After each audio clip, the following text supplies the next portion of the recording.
कभी सोचा है कि किसी ऐप के डाउनलोड्स के पीछे क्या कुछ छुपा हो सकता है? आज हम एक ऐसी कहानी की गहराई में उतरेंगे, जहां हिंसे सिर्फ हिंसे नहीं रहते, बल्कि वो ईमान, एतमाद और एक बहुत बड़ी जिम्मेदारी की अलामत बन जाते हैं। 1 करोड़ से भी ज्यादा। जरा एक लम्हे के लिए इस अदद को अपने जहन में बैठने दें। ये बहुत से शहरों की कुल आबादी से भी ज्यादा है। एक ऐसी तादाद जिसका तसव्वुर करना भी, सच कहूं तो, बहुत मुश्किल है।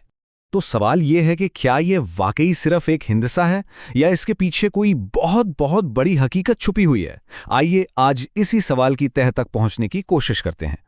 चलें इसमें थोड़ा और गहराई में उतरते हैं। पहला हिस्सा हमें आदादो शुमार से आगे ले जाता है, जहां हम देखेंगे कि ये हंसे कैसे इंसानी एतमाद की नुमाइंदगी कर सकते हैं।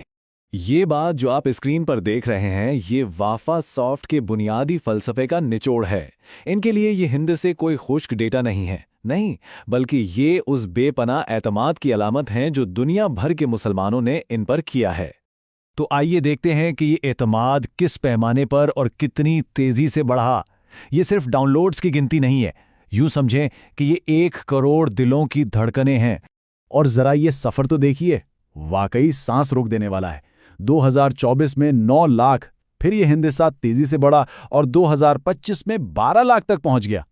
और फिर तो जैसे एक सैलाब आ गया, सिर्फ अगले ही साल में 13 लाख नए सारिफीन का इजाफा। ये कोई आम तरक्की नहीं है, ये तो एक पूरी तहरीक लगती है।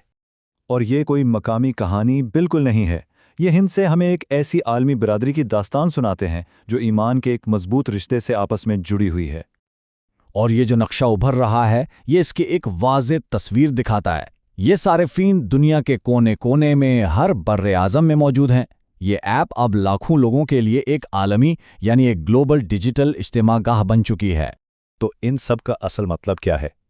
अच्छा, 1 करोड़ डाउनलोड्स का मतलब है करोड़ों बार कलामे इलाही की तिलावत हुई। इसका मतलब है कि किसी दिल से निकली हुई दुआ को अल्फाज मिल गए। और इसका यह भी मतलब है कि ईमान से मुताल्लिक किसी सवाल का जवाब मिल गया। यही तो है टेक्नोलॉजी का रूहानी पहलू। लेकिन इतनी बड़ी तादाद अपने साथ एक बहुत बड़ी जिम्मेदारी भी लाती है।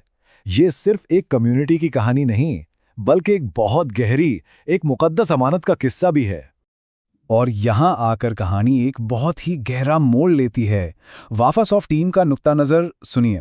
वो कहते हैं कि हम इन आदात को अपनी कामयाबी नहीं, अपने रब का फजल और एक कर्ज समझते हैं। सोचिए ज़रा, कामयाबी को एक कर्ज समझना, ये कितनी आजिज़ी वाली और गहरी सोच है, जिसे हमें बेहतरीन खिदमत के जरिए उतारना है। तो उनके नज़दीक इस एतमाद का जवाब फ़ख्र से नहीं दिया जा सकता, बल्कि खिदमत के म्यार को और भी बुलंद करके दिया जा सकता है। ये स्लाइड इस फ़र्क को बहुत अच्छे से वाज़े करती है। देखें, आमतौर पर ऐसी कामयाबी फ़ख्र और जश्न का बायस बनती है, लेकिन वाफा सॉफ्ट के लिए ये एक ऐसी जिम्मेदारी है जो इंसान को अंदर से हिलाकर रख दें। और ये उनके अपने अल्फाज में सुनिए। वो कहते हैं, ये आदाद हमारे लिए बाइस फ़ख्र नहीं, बल्कि ये एक ऐसी जिम्मेदारी है जो हमें अंदर तक लर्जा देती है। ये अल्फाज, ये सोच वाकई बहुत गहरी है। ये बताती है कि वो अपने काम को किस कदर संजीदगी से लेते हैं। तो ये मुक़द्दस अमानत आखिर है क्या चीज़? ये वो करोड़ों सार्फीन हैं जिनके ईमान और एतमाद के लिए ये टीम खुद को खुदा के सामने जवाबदेह समझती है। उनके लिए हर एक सारिफ सिर्फ एक डेटा पॉइंट नहीं, बल्कि एक ईमानत है। और ये सब कुछ हमें एक बहुत अहम सवाल पर ला खड़ा करता है।